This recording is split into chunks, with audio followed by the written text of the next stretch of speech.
রহমানের ব্যাপারে কিছু বলবেন নাকি? না না, 6 মাস টাইম দিয়েছি ওকে। 6 মাস টাইম দিতে হবে তো নাকি? 6 মাস টাইম দিয়েছি ওকে।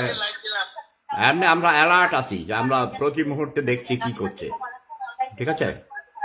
সময় দিতে হবে ওকে, 6 মাস সময় দেন।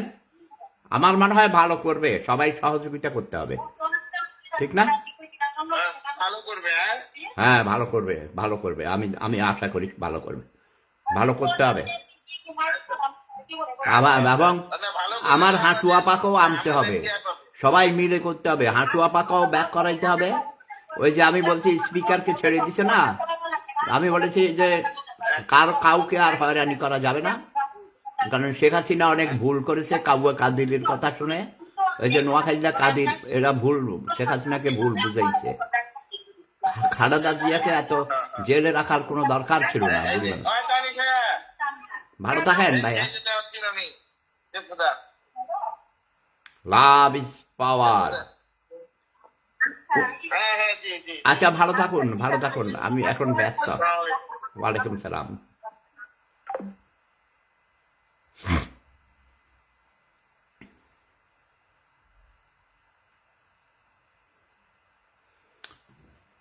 অগণিত মানুষের শুধু ভক্তবৃন্দের টেলিফোন, ভিডিও কল, শুধু ভিডিও কল।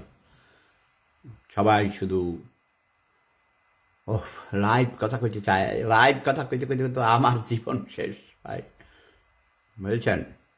এটা হলো খ্যাতির বিড়ম্বনা, মানুষের ভালোবাসা। কিন্তু এই ভালোবাসা শুধু কেমন আছেন এটার জবাব দিতে দিতেই তো হার্ট অবস্থা খারাপ। কালকে আমার পেসমেকারের এখন চেক আপ হবে। এই যে ভিতরে ব্যাটারি লাগানো আছে এটা কন্ট্রোল হবে কালকে।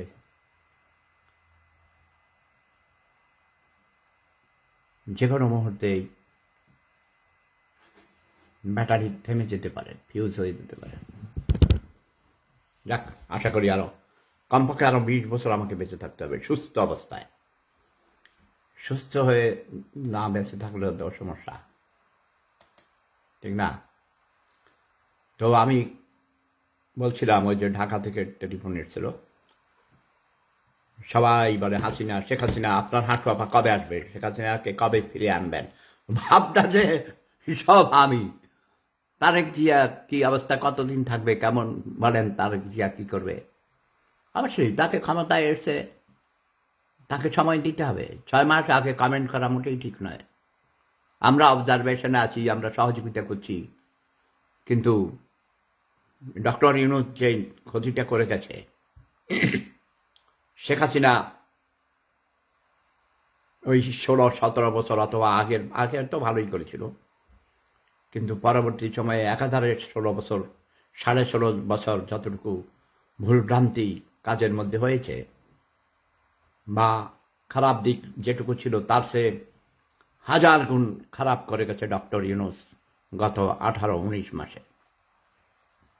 দেশের অর্থনীতি 12টা বাজিয়ে দিয়ে গেছে, ঠিক আছে? হ্যাঁ, একজন বারবার শুধু লিখতেছে আপনার শরীরটা কেমন আছে। ভালো আছে, ভালো আছে, কিন্তু ওর ট্রিটমেন্ট, আন্ডার ট্রিটমেন্ট। কালকে হাসপাতালে অ্যাপয়েন্টমেন্ট আছে। মোরসালিন ইসলাম বাবু লিখেছেন দারুণ লাগছে। লাগবে না কেন? নুরানি চেহারা। আমরা নবীর বংশধর, কোরাইশ বংশ থেকে আমার পূর্বপুরুষরা ভারতবর্ষে এসেছেন আরব থেকে ইসলাম প্রচারের জন্য। কিন্তু আমাদের পরিবারে কোনো সন্ত্রাসী নেই। আমরা জোরপূর্বক কারো উপর কোনো কিছু চাপিয়ে দেই না। আমরা বলি এটা ভালো, এটা ভালো, এই দিক এটা গ্রহণ করুন। আচ্ছা ভাই, আমি বলি মিথ্যা হলো পাপের মা, কেউ মিথ্যা বলবে না। এখানে কোনো খারাপ কিছু বলা আছে? মিথ্যা যদি কেউ না বলে তাহলে কিন্তু এই পৃথিবীতে অশান্তি হয় না। এই যে রাজাকার ইউনূস মব সন্ত্রাসী, মোরসালিন ইসলাম বাবু লিখেছেন, এই শতভাগ সত্য। মবের রাজত্ব বাংলাদেশকে মঘের মুলুকে পরিণত করে গেছে এই অপদার্থ আন্তর্জাতিক খ্যাতিসম্পন্ন ক্রিমিনাল, একটা কুলাঙ্গার, জাতির কুলাঙ্গার প্রফেসর ডক্টর ইউনূস। তাকে শান্তিতে নোবেল পুরস্কার দেওয়া মোটেই সমীচীন হয়নি। কোনো উপায় থাকলে তার এই শান্তিতে নোবেল পুরস্কার ফিরিয়ে নিতে হবে। পৃথিবীতে সে শান্তির জন্য কোনো কাজই করেনি, অশান্তি সৃষ্টি করেছে। দাদা তারেক রহমান আপনার অপেক্ষায়, মেহেদী হাসান আমার অপেক্ষায় কেউ থাকবে না, থাকার প্রয়োজন নেই। সে আমার প্রিয় ভাগিনা, তাকে আমি দোয়া করি, আশীর্বাদ করি। তার বাবা সহ একসঙ্গে যুদ্ধ করেছি, দেশ স্বাধীন হওয়ার পর একসঙ্গে স্বনির্ভর আন্দোলন করছি দেশকে স্বাধীন করার জন্যে, অর্থনৈতিকভাবে স্বাধীন করার জন্যে। দেশের অর্থনীতি যদি স্বনির্ভর না হয়, ঘরে যদি মানুষের খোরাক না থাকে, কয় যে গোলার মধ্যে ধান না থাকলে সেই কৃষকের কাছে কেউ মেয়ে দিয়ে দেয় না, ঠিক না? আগে হলো পেটে ভাত থাকতে হবে, ক্ষুধা নিবারণ করতে হবে, রুটি। এই যে আমরা ইউরোপে, আমি কেন এসেছি? ক্ষুধার জ্বালায় ভাই। ক্ষুধা নিবারণ করার জন্য 3 কোটির উপর মানুষ আজ আমরা পৃথিবীর বিভিন্ন দেশে অনেক কষ্ট করে, আমি 35 বছর যাবৎ এই প্রবাসে আছি, ঠিক আছে? মোহাম্মদ আবুল হোসেন, ওয়েলকাম। এমডি শাহ আলম, ওয়ালাইকুম সালাম। তিনি লিখেছেন, আসসালামু আলাইকুম দাদু, আমরা আপনাকে ভালোবাসি। ধন্যবাদ, আমিও সবাইকে ভালোবাসি। সুজন সরকার লিখেছেন, দাদু দেশে চলে আসেন। দেশে তো ফিরে যাওয়ার কি পরিবেশ হয়েছে? একজন লিখেছেন, দাদা বাংলাদেশে এসে ঘুরে যান। তাই একবার গেলে কি আমাকে তোমরা আবার ফিরে আসতে দিবে?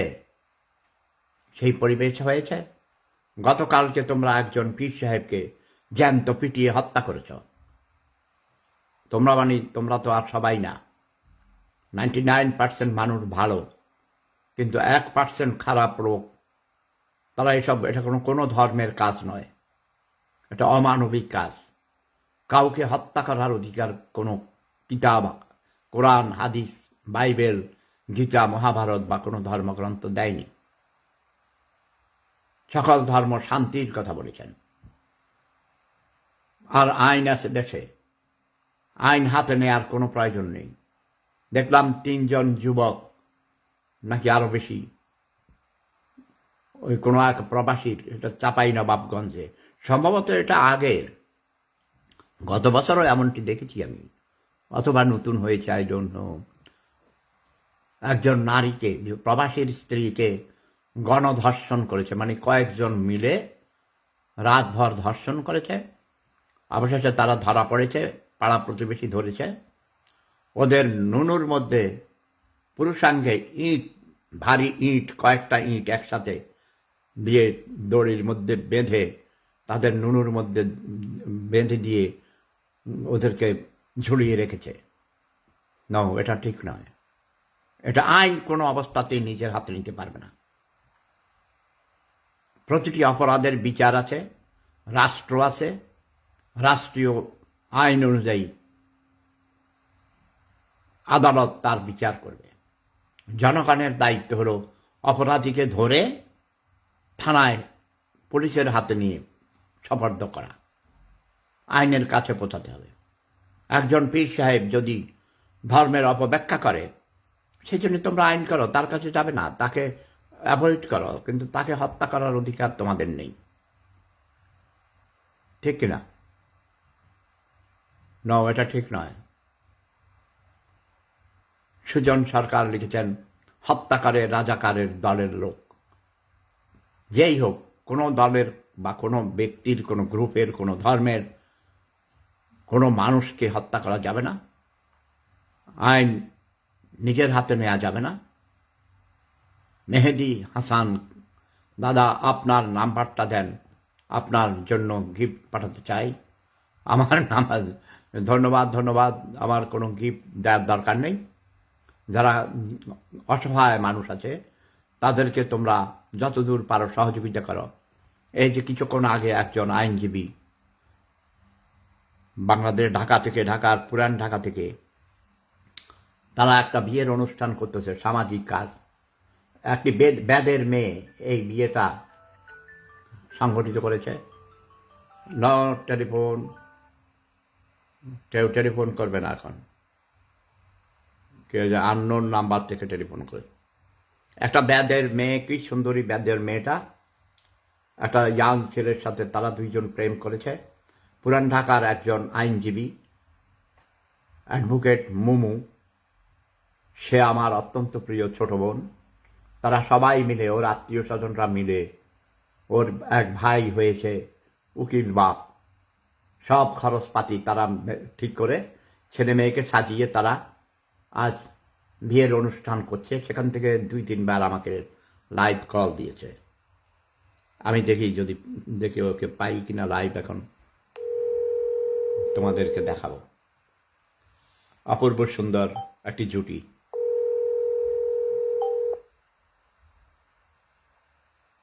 ও এটা কে বললো আবার এখন? মামা, তোমার কাদের কথা বলছি লাইভে, এই কন্যার ছবি দেখাইছি। ওরা কই চলে গেছে নাকি বিয়ের অনুষ্ঠানে? তুমি এখন বিয়ে তো আমগো বাড়াইটা বাইতে হইতাছে, আমগো বাড়ির বাড়াইটারে বিয়া হইতাছে, আমরা আবার যামু। ও ওই তো তোমাদের আবার যাবো, ওরা ভাড়াটিয়া। হ্যাঁ, খুব খুশি হয়েছি, ভালো কাজ করছো। এখন আমি তোমার জন্য বর খুঁজতেছি, তোমাকেও বিবাহ দিব। যদিও আমি বলছি প্রেম ধর্মে বিবাহ নাই। ওকে। এখন কিন্তু তুমি তো বাবা বিবাহ নাই, আমার ভাই এটা বোঝেন। তুমি একটা প্রেম করো, তুমি একজন তরুণের সাথে প্রেম করো, তখন তোমাকে বিবাহ দিব। আমি ওই বাড়িতে যে ফোন দেবো দাদু। হ্যাঁ আচ্ছা দিও, আমি লাইভে কিন্তু সবার উদ্দেশ্যে কিছু বলো, কিভাবে কি করছো। ওরা কি এসে বেদের ছেলেটাও কি বেদের ছেলে? ওরা ওরা হইলো প্রেম প্রীতি করছে। পরে এলা এই যে মা বাপে অনেক মাইল ধরে করছে। পরে আমার ভাই বিচার করে দিল যে না, মাইয়া তো আর না করলে তো মারলেও তো মাইয়া যাইবো না। হ্যাঁ, পরে এলা প্রায় বিচার করে দিল। পরে করতে বিয়া দিবার পরে একসাথে আপনি ফুল দিবেন। আমার ভাই কইছে আচ্ছা ঠিক আছে। পরে এলাই যে খাবার দাবার সেন্টারে সব ব্যবস্থা করে যে বাড়ির মধ্যে বিয়া হইতাছে, Very বিয়া good. হইছে, বিয়াটা দেখলে দি। পরে এলাই যে আমার ভাইয়া উকিল দিল। ও এখন কি বাসর রাত হবে আজকে? আর এটা মাইয়ারে পুনর আপনি জিগাইলে না আমি এই যে আমি ছোট ভাইয়ের লগে কথা কইতাছি যাই এখন। আচ্ছা শোনো, ওই ছেলেটাও কি বেদে নাকি? ধর, ও বোকা, বুঝো নাই, পুরা কথা বলে নাই। ইব্রাহিম খলিল পাটোয়ারি, মেয়েটা বেদের মেয়ে। হ্যাঁ, অপূর্ব সুন্দরী, দেখেছ? ও কথা, ও আবার যাবে ওখানে, তখন আবার বলবে। এই যে দেখো বেদের মেয়ে, বেদের মেয়ে জ্যোৎস্নায় আমায় কথা দিয়েছে, আসি আসি বলে জ্যোৎস্না ফাঁকি দিয়েছে। বেদের মেয়ে জ্যোৎস্নায় আমায় কথা দিয়েছে, আসি আসি বলে জ্যোৎস্না ফাঁকি দিয়েছে। তুমি জ্যোৎস্না কোথায় না দেখলে জ্যোৎস্নার মানে লাগে ব্যথা।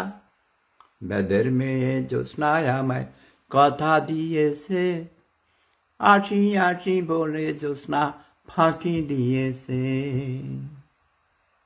আও, কিন্তু আমার খুব কষ্ট হয়েছে গতকালকে একজন পীর সাহেবকে, হতে পারে তিনি ভিন্ন মত পোষণ করেন, তাকে মেরে ফেলেছে, তার আস্তানা ভেঙে ফেলেছে। গত বছরও এই ঘটনা ঘটেছে সেই দিকেই, ওই যে এই কি নাম যেন ওটার নাম, মানে নদীর ওই পাড়ে। এগুলো ভালো নয়, কাউকে হত্যা করা ঠিক নয়। আমি কয়েক মাস আগে একটা হিন্দু ছেলেকে মেরে তারপর তার পায়ে দড়ি বেঁধে গাছে লাগিয়ে আগুন দিয়ে পুড়ে ছাই করে দিয়েছে। নও, এমনটি চলবে না। ওকে, তারপর আমি খুব আজকে একটা ভালো খবর দেখেছি। বাংলাদেশের প্রাক্তন স্পিকার ডক্টর শিরিন শারমিন চৌধুরীকে জামিনে মুক্তি দিয়েছেন। আশা করি এইভাবে জামিনে আমার হাঁটুয়াপা সহ আওয়ামী লীগের যত নেতৃবৃন্দ, কবি, সাহিত্যিক, লেখক শাহরিয়ার কবির সহ এবং প্রফেসর ডক্টর প্রাক্তন ভাইস চ্যান্সেলর, রোকেয়া বিশ্ববিদ্যালয়ের প্রাক্তন ভাইস চ্যান্সেলর, আমার অত্যন্ত প্রিয় নাতি প্রফেসর ডক্টর নাজমুল হাসান করিমুল্লাহ সহ আরও আছে অনেক প্রফেসরগণ, সবার নাম আমার মনে থাকে না। তাদের সবাইকে জামিনে মুক্তি দেওয়ার জন্য আমি আহ্বান করছি।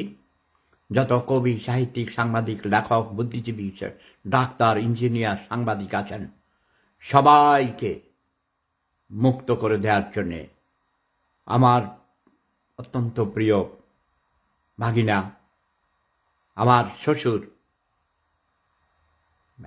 আমার শ্বশুর কিন্তু ওকে, আমাদের মাননীয় প্রধানমন্ত্রী আমার শ্বশুর। তোমাদের তো হিংসে হয় আমি জানি। আমাদের মাননীয় প্রধানমন্ত্রী জনাব তারেক রহমান সাহেবকে আমি অনুরোধ করছি, দয়া করে এই কুখ্যাত রাজাকার ডক্টর ইউনূসের প্রতিহিংসার শিকার হয়ে যারা আজ জেলে আছে, 18-19 মাস হয়ে গেছে, সবাইকে কোরবানির ঈদের আগেই যেন সাধারণ ক্ষমা হিসেবে, জামিন নয়, একবারেই তাদের মামলা ডিসমিস করে তাদেরকে মুক্ত করে দেওয়া হয়। কারণ এসব মামলা উদ্দেশ্য প্রণোদিত মিথ্যা মামলা, হয়রানিমূলক মামলা। আরেকটা 2024 সালের জুলাই অভ্যুত্থানের সময় স্বৈরাচারী শেখ হাসিনার সরকারকে উৎখাত করার সময়ে যেসব পুলিশদেরকে হত্যা করা হয়েছে, সেই পুলিশ হত্যার বিচার করতে হবে। কারণ পুলিশরা সরকারের কর্মচারী, তারা সরকারের আদেশ পালন করার জন্য বাধ্য। তারা শপথ করে, চাকরির সময় শপথ করে সরকারের এবং জনগণের জানমালের নিরাপত্তা রক্ষার জন্য তারা জীবন দিতে প্রস্তুত। তারা তাদের কমান্ডারের হুকুম পালন করেছেন এবং অন্যায়ভাবে তাদেরকে ক্ষমতা দখলের জন্য 71-এ পরাজিত ঘাতক রাজাকার আল বদর আল শামসরা একটা কোটা বিরোধী আন্দোলনকে সরকার হটাও আন্দোলনে রূপান্তরিত করেছে, যেটা ডক্টর ইউনূস নিজের মুখে স্বীকার করেছে। ইট ওয়াজ এ প্রি-প্ল্যান্ড মেটিকুলাস ডিজাইন। সরকারের কাছে দাবি আদায়ের জন্য আন্দোলন না করে তারা সরকার হটাও আন্দোলন করেছে। শেখ হাসিনাও অনেক ভুল করেছেন, তার মন্ত্রী, এমপি, তার নেতারা অনেক লুটপাট করেছে, টাকা পাচার করেছে, ব্যাংক লুটপাট করেছে, অনেক নিরীহ মানুষকে হত্যা করেছে, গুম, খুন, বিভিন্ন ধরনের জুলুম নির্যাতন করেছে। তার ফলশ্রুতিতে বাংলার মানুষ ফুঁসে উঠেছিল। ছাত্র, শিক্ষক, জনতা, শ্রমিক, কৃষক, মেহনতি মানুষ, প্রতিটি মানুষই এই আন্দোলনে সরাসরি অথবা পরোক্ষ অথবা প্রত্যক্ষভাবে অংশগ্রহণ করেছে, সমর্থন দিয়েছে। আমি নিজেও আমার হাঁটুয়াপাকে বলেছি, তুমি অনেক জুলুম করছ, অত্যাচার করেছ, তুমি ডিকটেটর হয়েছ, স্বৈরাচারী হয়েছ, সেহেতু তুমি ক্ষমতা ছেড়ে দাও। 2024 সালে বলেছিলাম, তুমি সুন্দর করে নির্বাচন করো, তত্ত্বাবধায়ক সরকারের অধীনে নির্বাচন করে যে দল সুষ্ঠু নির্বাচনের মাধ্যমে নির্বাচিত হবে, জনগণ যাদের ভোট দেবে তাদেরকে সরকার গঠন করতে দাও। যদি জনগণ তোমাকে ভোট দেয় তুমি করবে, বেশি ভোট দিলে তুমি সরকার গঠন করবে, বাট শক্তিশালী বিরোধী দলও থাকতে হবে। বর্তমানেও আমি বর্তমান সরকারকে এবং সরকার প্রধানকে, সরকারের যারা পরিচালনা মণ্ডলীতে আছেন, উপদেষ্টা মণ্ডলীতে আছেন, মাননীয় প্রধানমন্ত্রীর উপদেষ্টা মণ্ডলীকেও আমি অনুরোধ করব, আপনারা সবাই মিলে বিরোধী দলকে নিয়ে, আওয়ামী লীগকে নিয়ে সরকার পরিচালনা করুন। বিদেশে বিরোধী দলে থেকেও সরকারের সাথে সহযোগিতা করা যায়, এমনকি পার্লামেন্টের বাহিরে থেকেও। আমি আজ 10,000 কিলোমিটার দূরে থেকেও আমার দেশকে ভালোবাসি, দেশের মানুষকে ভালোবাসি। আন্তর্জাতিক পর্যায়ে বিভিন্নভাবে জাতিসংঘ, ইউরোপিয়ান ইউনিয়ন সহ বিভিন্ন আন্তর্জাতিক সংস্থার মাধ্যমে দেশের বিভিন্ন কর্মকাণ্ডে, উন্নয়নমূলক কর্মকাণ্ডে, অর্থনৈতিক উন্নয়ন, সামাজিক উন্নয়ন, শিক্ষা খাত থেকে শুরু করে আমি বিভিন্নভাবে কাজ করে যাচ্ছি। প্রতি মুহূর্তে আমি ওয়ার্ল্ড পিস মিশনের চেয়ারম্যান হিসাবে পৃথিবীর বিভিন্ন সংস্থার সাথে কাজ করছি। আমি বর্তমানে বেশি আমার সময়ে নিয়োগ করছি ইরানে যুদ্ধ বন্ধ করতে হবে, ইরান এবং আমেরিকার যুদ্ধ। অনেক দূর আমি সাকসেসফুল হয়েছি, কারণ যদি আমরা হরমুজ প্রণালী তেল রপ্তানি করার জন্য, তেলের জাহাজ চলাচলের জন্য যদি উন্মুক্ত করে না দিতে পারি, তাহলে সারা পৃথিবীতেই দ্রব্যমূল্য বেড়ে যাবে, উৎপাদন ব্যাহত হয়ে গেছে অলরেডি। কাজেই এই হরমুজ প্রণালী হলো আমার দেহের, এই যে আমার যে পেস মেকার আছে, আমার দেহে যে ব্লক হয়ে গেছে, সেখানে স্টেন্ট লাগানো আছে, রিং বলা হয়। তারপরে হার্টের বাল্ব নষ্ট হয়ে গেছে, শুকুরের বাল্ব লাগানো হয়েছে আর্টিফিশিয়াল আমার দেহে। এখানে সব কয়েকবার 5 থেকে 6 বার অপারেশন হয়েছে। আজও আমি বেঁচে আছি শুধু আপনাদের ভালোবাসায়, আপনাদের দোয়ায়, আপনাদের আশীর্বাদে। সবাই আমার জন্য দোয়া করবেন। আগামী দিন সকালে হাসপাতালে আমার অ্যাপয়েন্টমেন্ট আছে। আমার হার্টের এগুলো সব চেক আপ করবে, ফেস মেকার কন্ট্রোল করবে। তারপর অনেক সময় ওষুধ পাল্টাইয়া দেয়। আমি এখনও রাতের ওষুধ খাইনি, সন্ধ্যা হয়েছে মাত্র, এখন রাতের ওষুধ খাবো। আমার জন্য সবাই দোয়া করবেন, আমিও আপনাদের সবার জন্য দোয়া করি। সবাই ভালো থাকুন, সুস্থ থাকুন। প্রেম ধর্ম সেরা ধর্ম, লাভ ইজ পাওয়ার। আসুন আমরা সবে মিলে করি কাজ, হারিজিতি নাহিলাজ। দেশকে সবাই ভালোবাসি, দেশের মানুষকে ভালোবাসি। সবার আগে ভালোবাসতে হবে নিজেকে। আমি নিজে যদি বাঁচতে পারি, তাহলে আমি অন্যদের বাঁচাতে পারব। Okay, if I can survive then I can help others. আমি যদি নিজে বাঁচতে না পারি, অন্যকে কি করে আমি সাহায্য করব? আসুন আমরা দেশকে গড়ে তুলি, দেশকে স্বনির্ভর করে তুলি। আমাদের দেশকে পরনির্ভরশীল হতে দেব না। আমাদের এই স্বাধীন সার্বভৌম রাষ্ট্র বাংলাদেশ 30 লক্ষ প্রাণের বিনিময়ে, প্রায় 2 লক্ষ মা বোনের ইজ্জতের বিনিময়ে আমরা এই দেশকে স্বাধীন করেছি 55 বছর আগে। কিন্তু আজও আমাদের দেশ সত্যিকার অর্থে স্বাধীন হয়নি, অর্থনৈতিক মুক্তি পায়নি। আজও আমরা দেশকে পরনির্ভরশীল করে রেখেছি। আমরা নিজেদের দেশের মধ্যেই কর্মসংস্থান সৃষ্টি করতে পারি। প্রবাসে এসে আমরা 2-3টা কাজ করি। নিজের দেশের মধ্যে গেলে আমরা সব হাত পা গুছিয়ে বসে থাকি। একজন যদি পরিবারে প্রবাসে থাকে, তার পাঠানো টাকা আমরা মিসইউজ করি। আমার ছোট বউ মেসেজ দিয়েছে, ও ক্লাস করেছিল অনলাইনে, সারাদিন প্র্যাকটিক্যাল করেছে ইউনিভার্সিটিতে। সে এখন FCPS, যেটাকে লন্ডনে FRCS বলা হয়, সেই ডিগ্রি করছে। তার জন্য আপনারা দোয়া করবেন। সে একজন গাইনি স্পেশালিস্ট হতে যাচ্ছে। সবাই তার জন্য দোয়া করবেন, তিনি যেন একজন অনেক বড় স্পেশালিস্ট হতে পারে। তাহলে তিনি আমাদের একজন মানবিক ডাক্তার হতে পারবেন। দেশের গরিব মানুষদের বিনা পয়সায়, কম পয়সায় চিকিৎসা করতে পারবেন। Love is power. জয় বাংলা, জয় বঙ্গবন্ধু, জয় জনতা, জয় মানবতা। প্রেম ধর্ম সেরা ধর্ম।